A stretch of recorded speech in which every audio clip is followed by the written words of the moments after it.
Right, so nothing quite screams a person's Tory credentials like a Tory saying how great a Tory somebody would make.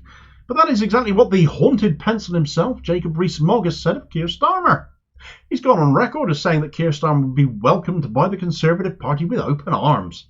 Well, this is what you get when you write in the papers praising Thatcher Keith, because it isn't just fed-up, disgusted mouthpieces like me, or disillusioned former Labour voters, or purged Labour members calling you a Tory now, sunshine. Actual Tories are now saying you're a Tory boy. This one will be awkward for the Tory enabler bleating Starmeroid drones to explain away, but no doubt they're going to try. Right, so Keir Starmer has got the blessing of Jacob Rees Mogg to jump ship to his natural home anytime he wants to, it would seem, as that article Starmer wrote the other day for the Sunday Tory Graph, where he extolled the virtues of Thatcher, has made the Mogster into Keith's latest fan. Mogg reckons Starmer's article saying he sounded like a Conservative minister launching a leadership bid, and well, I'd wish Starmer all the very best of luck with that. He truly would be a great leader of the Tory party, but the problem is it makes him a really shit Labour leader as a consequence. The article Starmer wrote was called "Voters Have Been Betrayed on Brexit and Immigration," and well, on that sort of thing, you know Mogg's going to love it. He said it sounded like something written by an ardent Eurosceptic or a Trussite. Trussite. Well, Starmer has all the moral fibre, integrity and backbone of a limp lettuce, which did outlast Liz Truss, so I can see the similarity to Truss there, but we should remember that if Starmer is now writing like a Eurosceptic to the point Mogg is having a fangirl moment over it, he was once the shadow Brexit secretary, let's not forget, who lit a fuse under Jeremy Corbyn's leadership by calling for Remain to be an option in a second referendum. Does this man actually believe in anything, or is he just the most self-serving, populist weathervane in politics that he can flip from second referendum and Remain to having Jacob Rees Mogg cheering on his Euroscepticism the next? On the matter of immigration, though, it's the same thing. Starmer once said he would make the moral case for immigration, and now he's joining in with the Tories, saying it's too high. Mogg got very excited about this, saying what Starmer said was vintage Farage. And as a Tory member, he would like to extend a welcome to the leader of the opposition with open arms. It does beg the question on whether all this talk of Farage returning to the Tory party and perhaps leading them is really what the talk of the town is in Tory circles now, because now they have another aspiring Tory leader. He's just currently leading the wrong party. In all seriousness, now, this does show how closely aligned Labour and the Tories now are. There's nothing in it, nothing between them at all. They're engaging in the same culture wars for the same votes, Labour figuring its base won't go anywhere, so let's appeal for Tory votes instead. Who knew Jacob Rees Mogg's vote could be up for grabs by them, though? That really is some top-tier Torying by Starmer there. People are leaving. Labour going elsewhere, supporting alternatives. We're seeing it readily in local elections. We're seeing it in councillor resignations. We're seeing it in the councils Labour has been losing control of, and the resignations from his front bench as well. Yet still, he doesn't deviate one iota, doesn't budge an inch, doesn't change course. He's told what to do and say. He's told that will deliver him the win. He ardently believes it, and he won't change tack.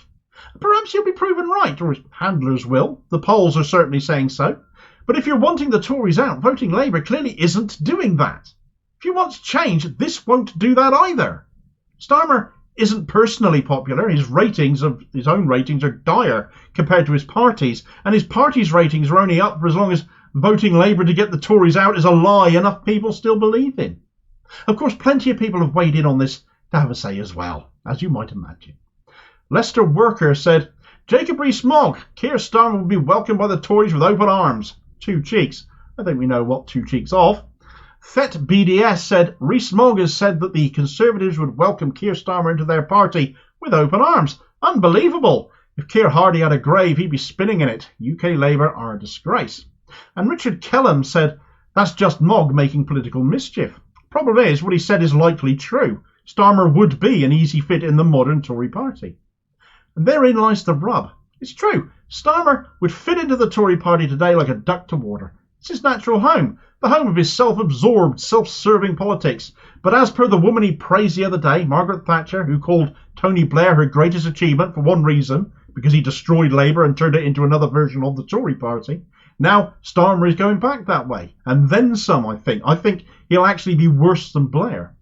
Those supporting Labour will stick to lines that Mogg is just making mischief, and he is just playing to those of us who know it already. It'll annoy those loyal to Starmer, sticking by Labour, who will see this as an attempt to undermine their votes. But when your vote is built entirely on not being the actual Tory party right now and no other reason, it's a little bit of a sticky one. Starmer is probably one of the luckiest Labour leaders ever, as well as easily the worst, because he's arrived on the cusp of power at a point when the Tories cannot do anything to turn around their fortunes. Some 20 points behind in the polls on average. Rishi Sunak's own ratings are now below those of Liz Truss, who literally crashed the economy within a month.